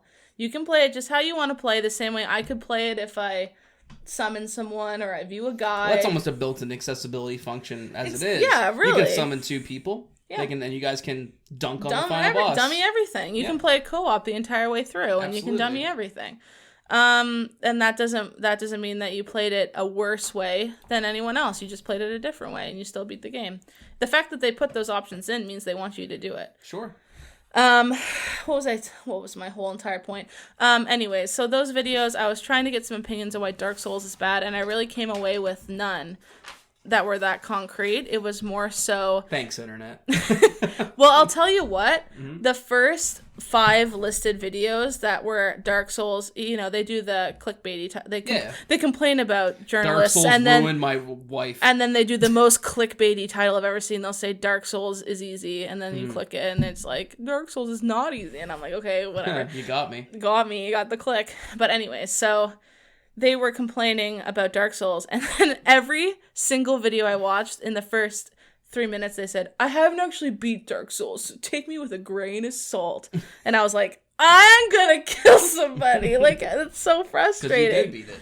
Not even just me. I'm not even saying that I'm better than that dude. But you can't tell me that you know more than me now. Sure. And talk down to me in such an annoying way about how Dark Souls equals hard or doesn't equal hard. Because Dark Souls I said earlier, Dark Souls isn't hard. Could be hard to some people. Sure. Because the way I played it didn't feel that hard, but other people are going to play it, it's going to feel hard. Yeah. That's the whole point. And like some people find other things, like, there's some bosses that I saw you absolutely crush that I know some people struggle with. 4 Kings? Dummied them. Those guys kicked my ass every time I play that game. That's so interesting. Because I found them so easy. Depends on the certain kind of player you are, your style of play. It's all... There's so much variance in this game and in this series that it's hard to be like... it's objectively hard, or, you know, you can play Magic in this game and absolutely crush, stand 50 feet away and throw fireballs at them. And it's not a very hard game. Mm-hmm. So I get why they don't want people to be restrictive and say that Dark Souls is one trait. So I get that. But also, I mean, it's fair to compare it to something difficult, because it is difficult in a lot of ways, unless you know a lot about the background of this game, which is the point. Which is, I'm going to come back to Undertale. Like, Undertale is similar to Dark Souls, and it has all these interesting things going on behind the scenes that make more sense when you take a beat and you go online and you Google things. And you're like, oh my god, if I do a pacifist run, this happens and this happens. And you might not necessarily know that unless you Google it. Yeah. And that's fine. Because, like, the first time I played Undertale, I kind of killed half and spared half, because I realized that, like, I could spare things. Sure. And then the second playthrough I did, it was a pacifist, and then I got all this extra content or whatever. That's so rewarding, and that's kind of why I think Undertale has this huge online presence, is because it fosters an online community in the same way that Dark Souls fosters an online community, because there's so many ways to play Dark Souls. Yeah. I still think calling Dark Souls hard is a fair analysis for someone to put in the headline of a story. Mm-hmm. People think that you can't write more than, like, 50 characters in a headline. Yeah. Just, if I said, you know, the new God of War game coming out next year is like Dark Souls. Right. That's fair. But why, you know... Why is it like Dark Souls? It's subjective. Sure. That's what the author of the story said. Yeah, and, like, I guess I'll speak on this. Is, like, Dark Souls, you know, I think the thing is, like, I remember one example was when the Crash Bandicoot Insane trilogy came out. Oh, yeah. Everyone was like, Crash Bandicoot is the Dark Souls of platformers. I was like, what the fuck does that mean? Yeah. Crash doesn't eat souls and have 10 heals and roll a lot. It's hard. It's hard. They meant hard. So the argument then is that Dark Souls equals hard, which I think is, like, boiling it down to something that is not true. It's not true. I think you can agree with me on that. Yeah, I agree with that. It's like Dark Souls is hard, but Dark Souls isn't just hard. Like, you know, I Want to Be the Guy. Did you ever play that? The Flash game, I Want to Be the Guy? No. That's hard. What's that? It's literally a game where the first block, like, kills you immediately. It's really dumb. I think it's just, as someone with a master's of journalism degree, headlines are supposed to be punchy. Sorry, someone did something punchy in a headline and it made you mad. Yeah, that's fair. That's not meant at Luke either. No. I think it's a fair question. I don't think retroactively I thought about that history that the word Dark Souls has had synonymously with the word difficult. I didn't really think about it too much. I knew it was hard going in, and even when I beat Dark Souls, I tweeted about it. I just said, I beat Dark Souls, and I got more likes on that tweet than, like, 90% of my Twitter feed. There's a certain amount... Because people almost just assume it's insanely difficult. Sure. And, I mean, it is in a lot of ways. It's harder than most games I played. Did you feel satisfied when you beat it? Yeah, I felt satisfied when I beat it. And, like, I know, because you're saying a lot when you're playing that you felt more frustrated than satisfied when you beat certain parts of the game. Yeah. But at the end of the day, were you satisfied when you beat the game? Oh my god, when I could just close the app, I was so happy. There's a certain amount of satisfaction to be had in that, I think. Yeah, and even, like, I made a joke with you when I beat it, and I tweeted that, and I started getting a bunch of likes. I was like, I'm gonna beat Dark Souls 2, and 3, and Bloodborne, and Sekiro. Because it's nice it is a really nice feeling when you beat something like that, and people say, it's the same feeling as when you finish something really difficult and people acknowledge, like when you graduate from a degree, and your family says to you, I'm proud of you for doing that. Mm-hmm. It's that feeling, but, like, you know, diluted, because it's a video game. Yeah. But it's still that feeling.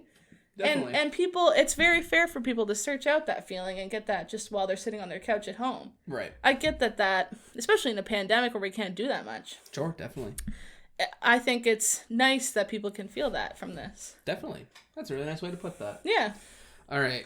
I'm not trying to be a total bitch. No, I think that's very fair. And, okay, that's good. Because I really don't want people to think I'm just... Because I saw some really nice video essays of people saying how much this game affected them and how much it made them feel good about themselves. And I really don't want to shit on that. And if I may be a little personal for myself I just want to critique it a little. No, and that's fair, because I think this game is very special to me. Mm-hmm. And, you know, and I can't, because I shit all over Twilight Princess last time, which is a game I know you love. But I think this game is special to me because, or at least not so much maybe this one, but, like, this series as a whole, like Bloodborne is the game I truly love from the Souls. You know, it's a spin-off series. It's a game that really means a lot to me, that like really showed me that games can be more than press X to jump in a lot of ways. And like, has it changed the way you view games moving forward? Oh my god, there's so many times like I'll play so many games and like you've seen me, you'd be like, what are you playing? I'm like, oh, I'm playing Dark Souls 3. You're like, why have you beaten it? I'm like, yeah, I've beaten this game 17 times. I saw you play Demon Souls like 8 times in a row. Yeah, there's these games do something for me, and I think a lot of people, that other games can't handle. I'll play other games, and I'm like, yeah, it's really fun, but I always go back to Dark Souls. It's kind of ruined a lot of games for me. That's fair. It's ruined, like, I don't get that satisfaction from like beating a level in Super Mario, which is again a great game that we're playing, and it's a lot of fun. Yeah. But it's maybe in Super Mario Maker. Yeah, exactly. Like, you know, it's if like, it has 0.1%. Like, it's like, oh, I got to the flagpole. Cool. Like, I beat the level. Like, it's not like I just killed a dude who like literally threw me at a both literal and figurative wall for like 4 hours. Yeah. And like, it really feels a lot different to get that satisfaction. And I think From Software has tapped into something where they know gamers. I keep saying gamers. You can call them gamers. Gamers want to feel a certain amount of CD satisfaction. Projekt Red calls them gamers. You can call them gamers. And it's all through everything. It's in shooters like Destiny or Call of Duty. When you complete your battle pass, when you get that rare drop, when you go up a rank in Overwatch. Exactly. When you get that really rare loot drop in Diablo, there's a certain amount of satisfaction that I think a lot of people play games for, and I think Dark Souls has that. In spades. I think it's very unique in that it really does. That's at the core of it. Yeah, it's giving you that feeling, and that's a really great way. That's a really great reason to make a video game. Mm-hmm. Let's make on good parts of this game right now. I mean, I think I'm just more agreeable than you. That's very fair. I'm able to say that this game is good. Mm-hmm. This game's good. It is good. It's just I want to tweak it, and I really think people aren't going to listen to my tweaks. It's not perfect. It's not perfect. Not even close to perfect. Yeah. And so I think this would be a fun thing to do. I'm going to fire off a bunch of rapid fire questions. Is this your game? No, it's not my game. Oh, okay. It's a game making up right now. Michael told me he had a game. I do have a game. We're going to get there. But, I'm excited for the game. All right, so here's a bunch of rapid fire questions. First thing comes to your head. Ready? Oh, okay. Favorite boss? God. Oh my god, why can't... This is supposed to be rapid fire. My favorite boss? Favorite boss. I mean, Gwyn, because I got to do it with my buddies. Okay. Least favorite boss? Bed of Chaos. That's everybody's... Fuck the Bed of Chaos. Give us your Bed of Chaos rant. Go ahead. You know what? I'm gonna put... because I saved the footage. Yeah. If audio listeners, unfortunately, you can't see this footage. Are you gonna splice it in? I'm gonna splice it in nice. Right now.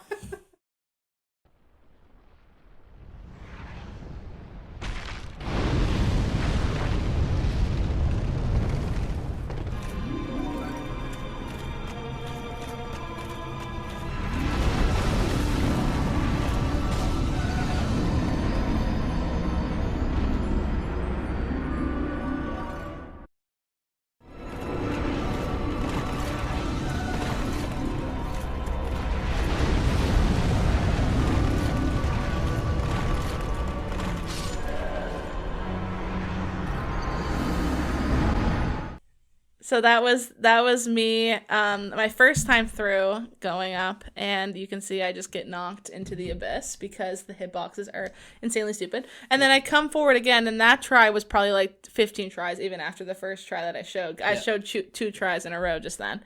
The second try, my immunity frames, perfect. I went invincibility frames. What did I say? Immunity frames. That's same thing. Same thing. I've never heard them called. I went boom, and I avoided the first branch, and I went boom, and I avoided that. Perfect. Mm-hmm. Textbook Dark Souls perfection. Ran forward, jumped on the thing. The nubbin of the Bed of Chaos's elbow just touched me a little, and it zhuzhed me and killed me. Yeah. So I had to then spend 5 more minutes running back and doing it all over again. That is the dumbest boss fight, and you were with me. Oh yeah. That's probably the most angry I've gotten. No one's gonna disagree with you on this one. It's a terrible fucking boss fight. Yeah, well that's fair, and like I even tweeted about it, and all my friends were like, are you okay? Because, like, that's notoriously Yeah. the worst thing. But you were sitting beside me on the couch while I played that. I don't think I've ever been that mad at a video you were game. losing it. It was hilarious. For the record. Absolutely trash design. That was horribly designed. Here's a quick one from Fonk. Okay. Opinion on basilisks. I hate them so much. That was like, okay, I want to explain my basilisk story. So, I love it. It's a great story. So Michael was with me one weekend, and I got pretty far, and he was kind of like, you would be sitting on the couch playing your PS4 beside me while I played my PS5 Dark Souls. And you would just be kind of like, oh yeah, go there, whatever. So then I don't have class until Wednesday this semester, so I had like Monday, Tuesday to just play games by myself. So you went to work. Yep. And I was like, I'm gonna play Dark Souls. I like put on like a Game of Thrones, a compilation of videos. I was like, this will be fun. I'll put this in the background. Let's watch. And I'll just play. And I was in, what's the area with the basilisk? Oh, the depths. The depths. Oh, I hated the depths. My first, within 20 minutes of being by myself, I wasn't looking at guides. I just went down to the depths, and I got turned into a crystal. Yeah. I lost half my health, and then when I Googled it, it was like you need 6,000 souls to get rid of the curse. Yeah. For people who don't know what the basilisks are, what they do... They're like frogs. They're frogs that spit out a toxic gas that turns your character into a crystal and halves their health permanently until you go cure the curse. So the first thing I did by myself, being like, I don't have anyone helping me, I'm not going to use a guide, is get cursed immediately in the first 15 to 20 minutes of just running into the depths. And then I spent and then I got a lot of souls, and then I died somewhere stupid, and then when I was running back to get my souls, that little area by Firelink where those fucking hollows stand, there's like 8 of them. I'm sure they have a name, because you encounter them so much that people gave them a funny meme name or something. Yeah. They knocked me off the edge, and I lost 4,000 souls, so I had to go do that all over again. I spent 3 hours just getting back to the depths. Yep. And I was so mad. I think I FaceTimed you. And I was you're super pissed. I was it was hilarious. Fuck this. Delete the basilisk from every From Software game. They don't need to be there.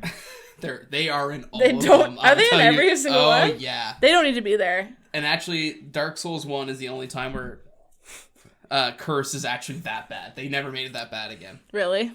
No, now it just kills you. You don't lose half your health. Why am I playing the one where everything's right? Because that's Dark Souls. Welcome to Dark Souls, baby. This is a question from Medium Marino, which I really like. Hi, Medium Marino. It was a longer one, but I kind of boiled it down to this, talking about when you play this game, it's an RPG. Did you have a character, or was it just was it a build? Did your character who doesn't talk, who doesn't I forgot my character's name. Yeah, so your character to you was just a bunch of stats. It wasn't she was just didn't have any agency of their own. No, she was just a body I was in. I named her Yagatha because that sounded old timey. Sure. And I forgot her name within 40 minutes. Right. So when you were playing it, you weren't trying to do any sort of role play. No. So to answer, what the fuck? From my perspective, keep your mind out of the gutter. Medium Marino. When I play Dark Souls now, I typically will have a build. What do in you mind. Give them a D&D background? Yeah, absolutely. I try to role play. Okay, I'm role playing a cleric. So I'll do a priest. I'll use only certain weapons. I'll use only certain spells because I am a cleric. That kind of thing. Okay, well that's kind of fun. It's fun. It's a way to this is just classic and I'm an archer whose mom left me. Yeah, we didn't touch on this, but I was actually kind of curious to hear your impression because it kind of ties into this sort of Eastern Japanese take on Western fantasy. Yeah. Because I really think interesting. It's very cool because we often see so many interpretations of Western views on Eastern. You think of something like because we always try to stomp on everything. There's tons of samurai movies and video games that we make, but I'm curious Was this a cool kind of thing to see sort of a Japanese Eastern take on Western fantasy? Yeah. Which is why it's so novel. That's just one of X reasons why this game feels fresh. Is because it's insanely talented Japanese developers taking on a new theme and a new genre. Yeah. So of course it's gonna feel new. Yeah.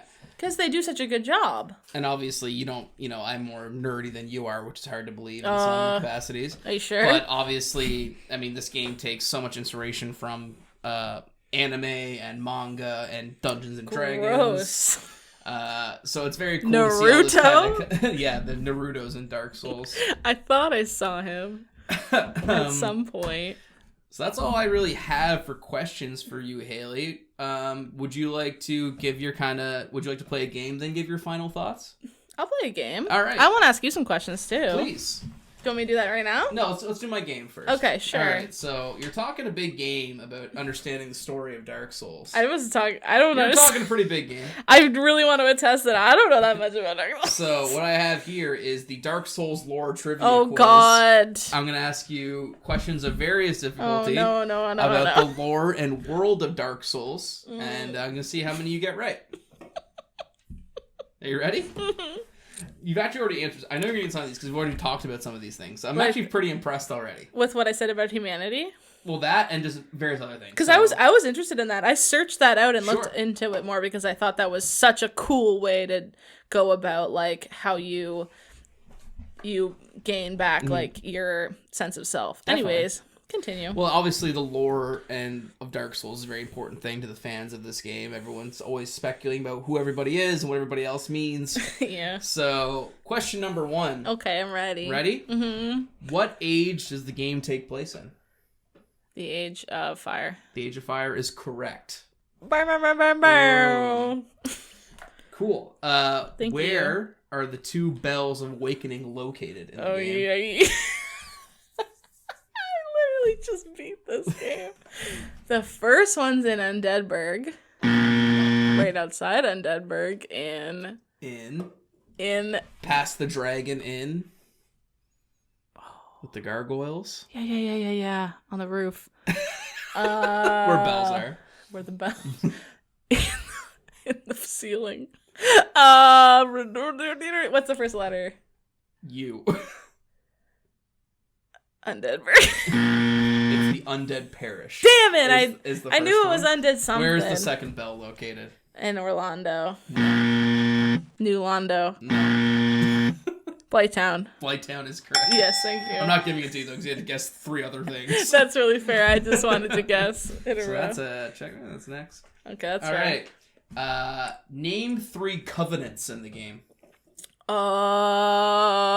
Covenants are the multiplayer factions in which you can participate in. The forest guys. I need an actual name. Who are outside of Sif. The cat lady runs them. Yeah, what are they called? The forest guys. Forest guys is not an acceptable answer. The forest dudes. I'll accept forest dudes. Cat ladies. No, I won't. Cat ladies clan. No. She looks like the Creshire cat. There's 8 other covenants to focus on. Jesus Christ. The church.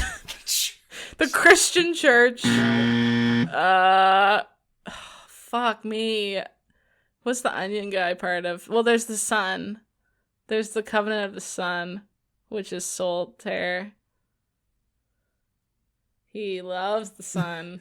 Okay, so you're not going to get this one, obviously. Give me a minute. Okay. No, I don't All actually. Right, so no, I was the joking. covenants of acceptor are the forest hunters. Oh, come on, the forest guys. The heirs of the sun. The way of white. The church. The dark wraiths. Don't know them very well. The guardians of sunlight. Oh, sorry, the Queen's Guard. The Queen's Guard, I knew them. The Queen's Guard, the Dark Moon Blades. I don't know them either very well. And I think that's... Oh, sorry, and the Chaos Servants. Oh, I knew them too. And the Grave Lord Servants. Would have all ones I would have accepted. I'm sorry. But you got none of them.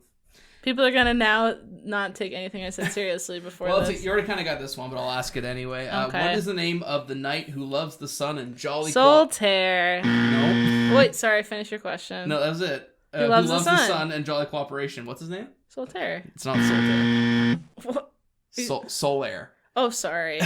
I'll give it to you. There's a little T in there by mistake. Yeah. I did him dirty in my playthrough. You certainly did. Sorry, you were very mean to Solaire. I'm sorry, Solaire. It's okay. He had the worm on his head like in Futurama, where the one that like makes him stupid.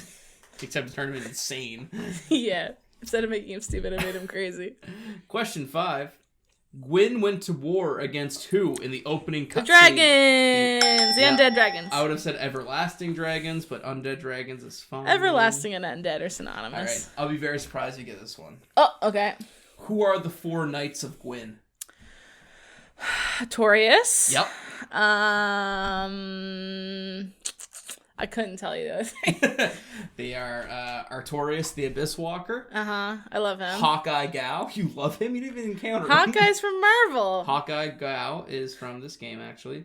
Lord's Blade. Oh, Marvel stole him. Lord's Blade Syrian and Dragon Slayer Ornstein are the 4 knights. Ornstein? Yeah, he's the big guy fighting Orlando. The spear guy. The spirit guy. Oh, With yeah. The fatty. The fatty. Mm-hmm. The fatty shatty. What are... Big X on that one I saw. Big X. Sorry. What are the 3 kinds of magic in the game? There's faith. Which is also called... There's pyromancy. Pyromancy is one of them, yes. Let me go to one I know. Faith has a different name? Well, faith lets you cast... Bless. That's Persona 5. If someone were to walk on water, it would be a... Miracle, yeah, that's it. You're handing them to me now. I am. I feel bad. I thought you'd get this one. Pyromancy, miracle, and lightning, electric. No, those are miracles. What? What a Jesus throw a thunderbolt. Doctor Strange is the Benedict Cumberbatch. He's the Sorcerer Supreme, and his sorceries is what I'm looking. Sorcery? Sorceries. That's just the word for magic. Sorceries, miracles, and pyromancies. I didn't do any magic. I didn't do any magic in my playthrough. That's a big X then. Jeez. Oh, I mean, I got a third.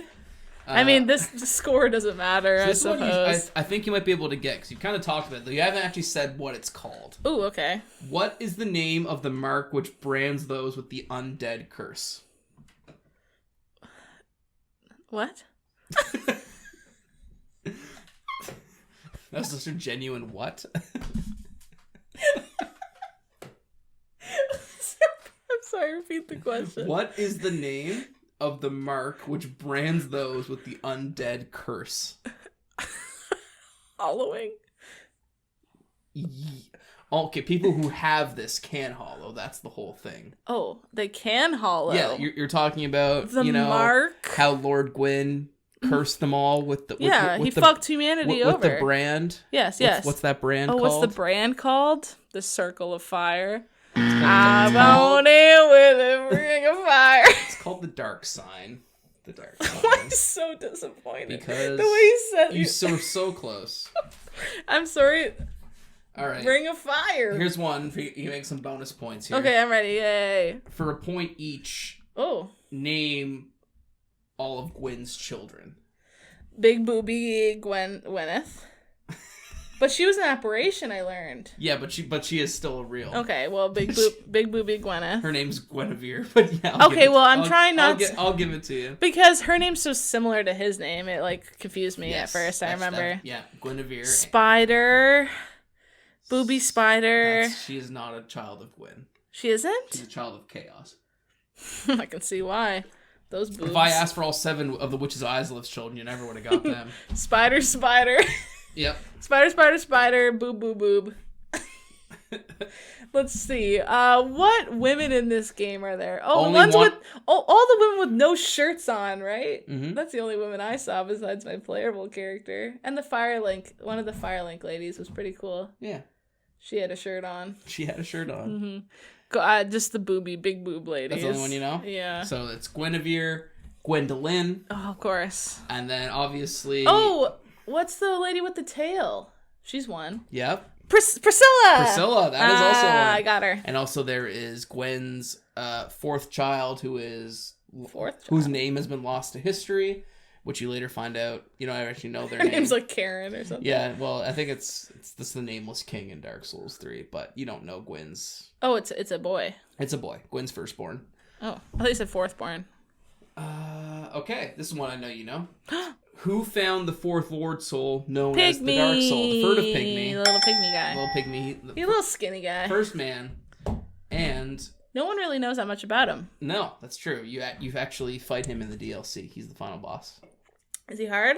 Oh yeah, Mana sucks. He's so skinny. Maybe you'll go back and play it one day. Probably not. No. Final question. Who is the creator of the Painted World? Oh, they told me this. They told me. I have no excuse to not know it because they said it in the cutscene. Yep. This isn't a press square thing. No. Very clear. Yeah, they did tell me. Actually, well, in the game they tell you the cutscene? I'm pretty sure. I don't think so. When you're interacting, or when you first go into the room with all those little guys that throw daggers at you. Oh, yeah. I think there's a cutscene and they say, that painting is made by blah, blah, blah.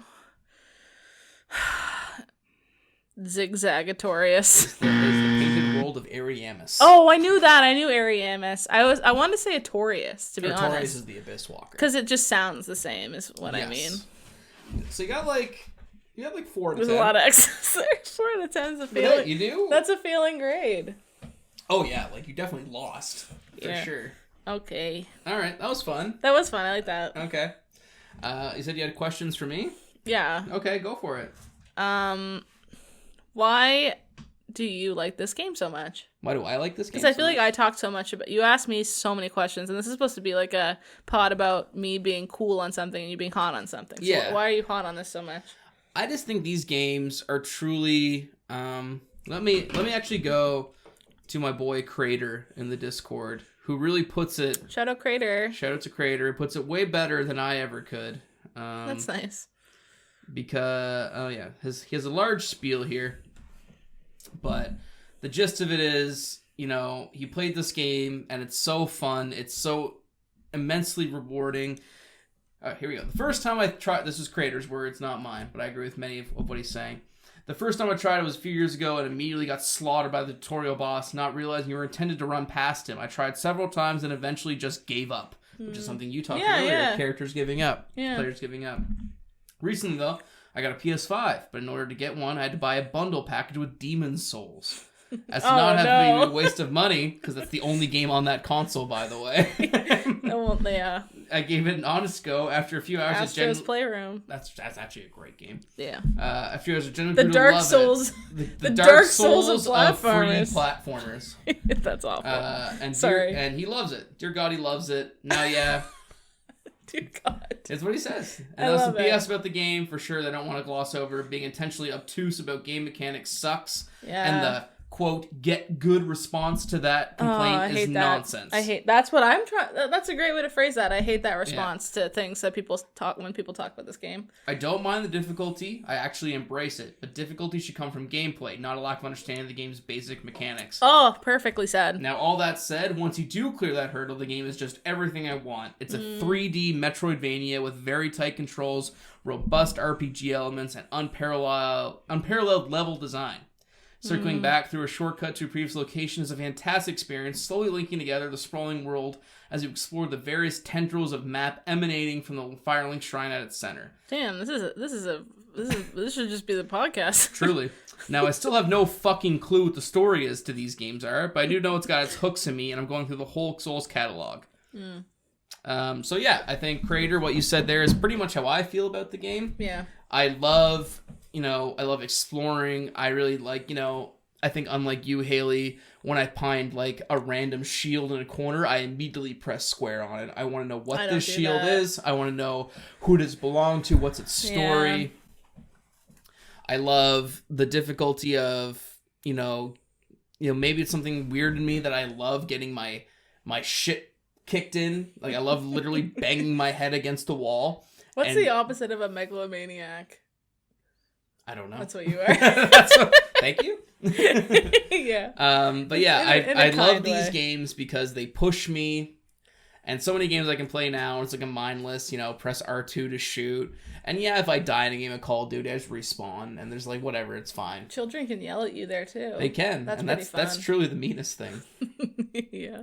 But when I lose in Dark Souls, it feels palpable. It feels like it means something. And it pushes me to keep going. That's interesting. Because like, when I die in that game, I'm doing like, okay, well, I was stupid. I blew that. It was your fault. It was my fault. And now that's true like 90% of the time in There's these games. Sometimes like, no, that was bullshit game. You fucked me. Capra Demon. Capra Demon and the dragons, like they're kind of fucked. Yeah. But I genuinely love being challenged. I love pushing myself to play in ways I didn't imagine. I love experimenting. Yeah. I love trying new builds. That's why I played this game so many times. Like, okay, like this time I'm only going to use axes. I'm only going to use maces. Like, I'll pick up a weapon. Like, I've never used a weapon before. I'm going to try it. Yeah. It's so rewarding to play, and the game changes so dramatically depending on how you play it. That beat it with only using the first sword you find in People play the game naked only using fists.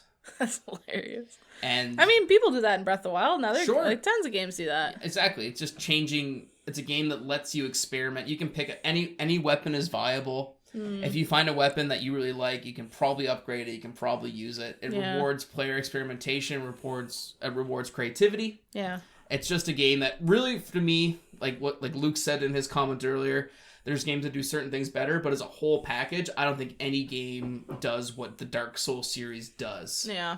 As good as it does. Mm-hmm. I like hearing you talk about it because it makes me think about things more. Do you feel you'll ever play another game in this series? I don't know. That's the thing is, like, at the end of the day, I don't know. Because I truly think you probably like Bloodborne a lot more. It's a lot faster. Yeah. I think Sekiro, while being a game that literally I think is the hardest out of all of them. You think Sekiro is the hardest? Definitely. Really? Definitely. Oh, interesting. I don't know. Only because Dark Souls has, like, cheese, right? Like, you can't summon in Sekiro. There's no multiplayer. You can't. I think they added like a thing in where you can see phantoms, but like, there's no. You can't throw magic from across the map. Sekiro is literally. You have to be good at the game to win. Well, that's interesting. This isn't a Sekiro podcast. Maybe someday I'll make you play Sekiro. That would be hilarious. Oh no, thank you. But yeah, I really think that. Here's. I see moments that you really enjoyed yourself in this game. Yeah. And I think that if you gave it another shot under, I think Dark Souls 3, a more modern, refined experience you really like. Mm-hmm. But obviously, that's up to you. Here's another thing with, I think, why this game might alienate some of its player base. Because I want to like this game and I have fun with it. And I had issues like this with Persona 5. But I don't have the time to waste on non-progression in video games. I don't, like... That's interesting. Okay. So, I'm in law school. Yep. I work side gigs. I write for a website and I paint dog portraits for people. Right. I also have a boyfriend and I have friends that I care about and I have a senior dog that I look after. So my time is kind of cinched. I simply do like, okay, so I'll boot up the game and I want to have fun with it. And it's like I put this time into it and then it just results in no progress. Mm-hmm. So if I delete an hour of my time trying to move forward in a game like Dark Souls, that's the only thing I gain from that is lost time. Right. Which happened to me in Persona 5 in one of the palaces it was the spaceship one. Oh, worst palace by far. Which is the worst palace. Yeah. Osaka? Is that his name? Yeah. I think that's wrong. I know it starts with an O. But there's like an elephant. There's an elephant enemy in that palace who can one hit you. And he'll just target Joker. And I remember I had to fight through about like 45 minutes of enemies just to get to that elephant again. Mm-hmm. And it wasn't even like I wasn't OP. It was just cheap. Like, he targeted Joker, he hit me, and I died, and I lost 45 minutes. And I remember I was so busy at that time, and I loved Persona 5, and I just wanted to progress in Persona 5, but I was deleting my time. And I only had like an hour a day to play a video game. And I can't spend 45 minutes of my time just for it to get negated. So the game demands a lot of your attention. Which is fair. And I think that works for some people, right? Because they're like, oh my God, I got 8 hours ahead of me. It's my day off. Sure. Time for me to progress only like 3 hours into this Dark Souls area or whatever, right? Because I'm going to lose... Or, 3 hours isn't even... Like, maybe you progress like 6, but you lose 2 hours. I like, when I was playing this especially, and, that's why this episode took so long to come out, I didn't have time to waste on it. Right. And I think that is just a necessary evil, because I think that is part of what they intended for this game. Mm-hmm. And I'm not going to critique that. I'm not going to say, well, they should make it easier so that I feel like I progressed today. That's not what this game's about. It's about losing. You're supposed to lose. You're supposed to die. You're supposed to lose progress and run back. Yeah.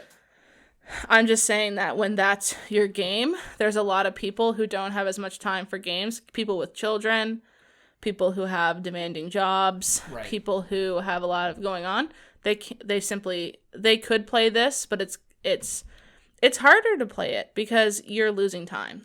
Sure. And a lot of people can't lose time, or if they do lose time, it just feels like all their free time they tucked away on a Sunday afternoon to have fun mm-hmm. is now worth a third of what it could have been worth if they just played like Call of Duty or Overwatch or right.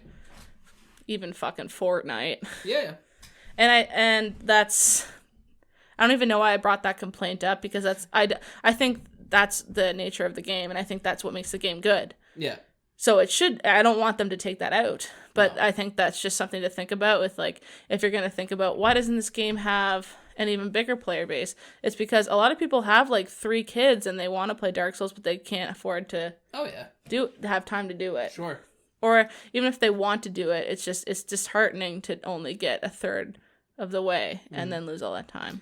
I mean, I think that's a very fair point. It's a game that in pretty much every aspect demands a lot of its player. Yeah. It demands that you pay attention to its mechanics. It demands you invest a lot of time into getting through it. It demands that you invest a lot of time in learning its lore, which if is you're fair. Curious in that. It's and fair. That's fine. And I think you're absolutely correct that, you know, if you're not someone with a lot of spare time in their hands, this probably isn't a game that you want to play. Which sucks because it is really good and I really liked it.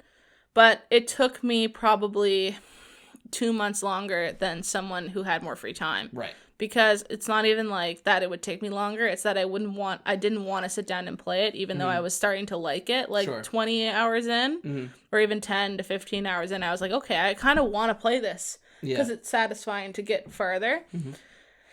It's just like, okay, I just did 6 hours of reading. I have 2 hours before I should go to bed. Do I want to make 30 minutes progress in Dark Souls, or do I want to play, you know, it's a bunch of matches of Overwatch and feel like I actually did something? Right. People are going to say, Overwatch is a dead game. You know what I mean. Overwatch, dead game. Dead by Daylight. Them.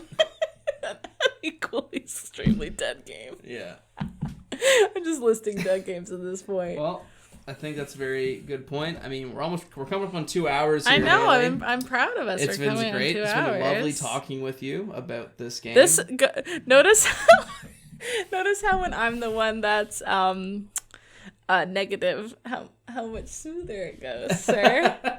When we were talking about Twilight Princess, I had to argue quite a bit more. Mm-hmm. Well, I mean, you're gonna just say Dark Souls is better than Twilight Princess, which.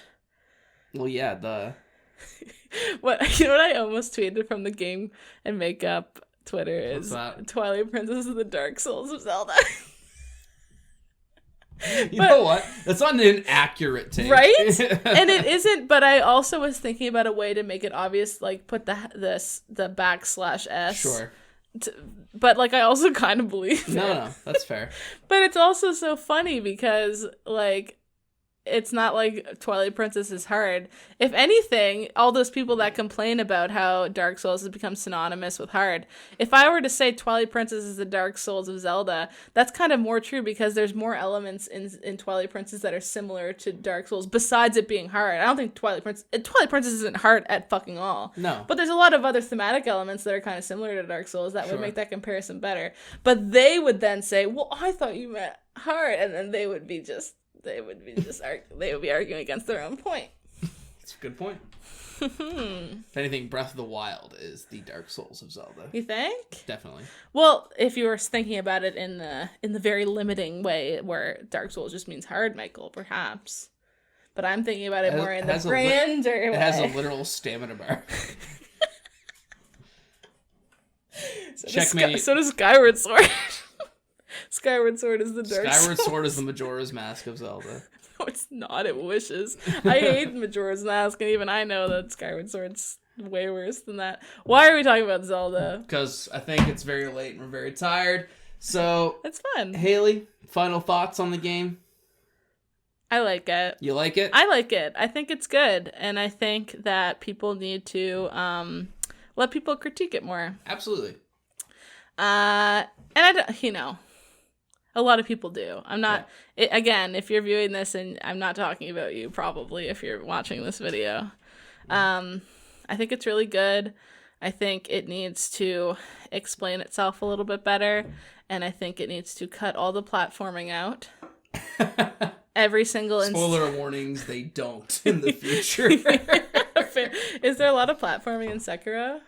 Well, Sekiro's great because the platforming in Sekiro is actually awesome because there's a grappling hook and it's actually designed. Oh, that's cool. What about Bloodborne? Does that have a lot of? Yes, but 2 has a lot of dumb platforming. Yeah. Probably the most. Oh no.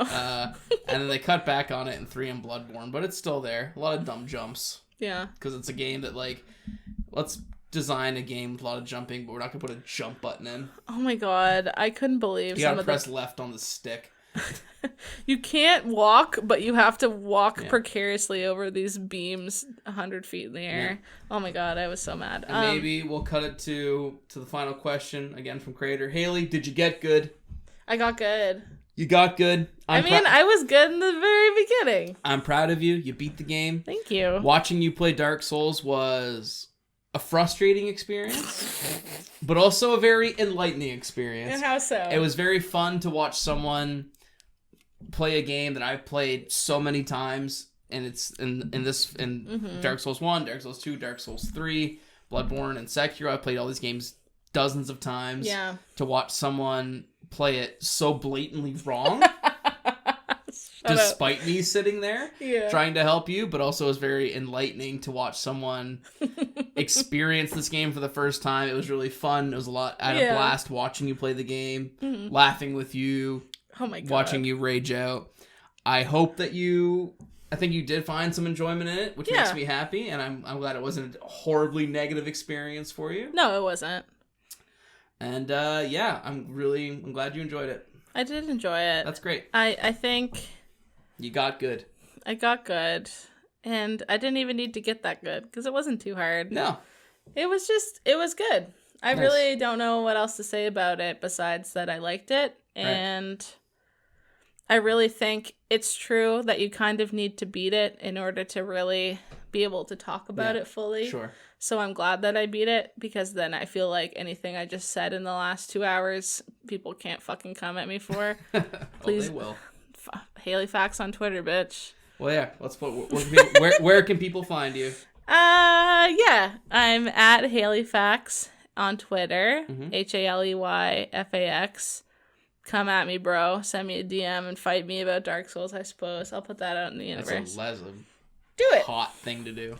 I mean, I won't fight you. I'll talk nicely to you about Dark Souls if you want to talk about Dark Souls with me. You're also, of course, a part of Game Query. Yes, so this is going up on Game Query's many channels. I podcast with my 2 very good friends, Blake Hester and AJ Moser, and whenever we can get Leo from MinMax, we get Leo. Put me on the podcast, guys. I literally all the time tell you. I want a personal invite. Blake has personally said, does Mike want to come on the podcast? Not personally to me. Put me on the podcast. You're always invited to Game Query. Well, we'll be on it one day. We record quite often, and this will be going up on Game Query's YouTube, Apple Music, and Spotify. So that's where you should already know that because you found it. So. Yes. And I'm Michael, and I'm Mike P. Tucker on Twitter. Classic. That's my name. Might as well tell them your SIN number while you're at it. You can also, this will also be, of course, you can also find us on Game and Makeup on Twitter, where we're going to try to post more fun hints about what we're recording next. And also, if you ever want to get your listener questions in on the air, we're on Twitter there, and we'll always ask for your queries to send to us. We also source them from the Game Query Discord. Absolutely. As well. Come to the Game Query Discord. It's a lovely bunch of people. Oh, so nice. Having a grand old time. Lovely. Come check us out and hang out with us and talk about Game Makeup and on Game Query. And there's all sorts of great live streams and stuff going up over there. It's a great time. Well, thank you for listening. Thank you so much. We're glad you listened all the way through. Do you want to give them a hint of what I'm playing next, Taylor? Do you know what I'm playing I don't know next? what you're... Oh my god, actually, I literally up to this moment haven't thought about it. So how this works, again, for people I played Twilight Princess. Haley's played Dark Souls. So now it's my turn to play a game that maybe I like, maybe I won't like. Oh, I think I actually know what I want you to play. Okay. But you know what? Follow our Twitter and I'll tease it. All right. How about we say that? Sounds good. All right. Well, I think that's it. Goodbye, everybody. Thank you for watching and listening. Thank you for watching. All right. Bye-bye now. Get good.